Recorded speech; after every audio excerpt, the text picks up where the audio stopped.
Vào hồi 10 giờ 20 phút ngày 24 tháng 7, tại khu vực bản Sơn Tống, xã Na Tông, huyện Điện Biên, tổ công tác của các đơn vị phát hiện bắt quả tang đối tượng Lầu A Công, sinh năm 1975, trú tại bản Sơn Tống, xã Na Tông, huyện Điện Biên, có hành vi vận chuyển trái phép chất ma túy.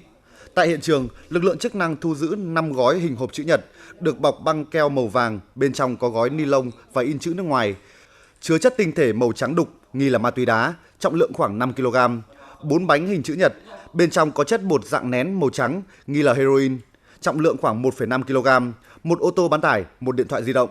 Đấu tranh khai thác, đối tượng Lầu A Công khai nhận vận chuyển thuê số ma túy trên cho một đối tượng người Myanmar từ khu vực biên giới Việt Nam-Lào, giao cho một người đàn ông chưa rõ danh tính ở xã Núa Ngam, huyện Điện Biên, được trả công vận chuyển là 100 triệu đồng.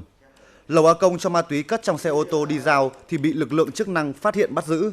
Hiện vụ việc đang được lực lượng chức năng điều tra và xử lý đối tượng theo đúng quy định pháp luật.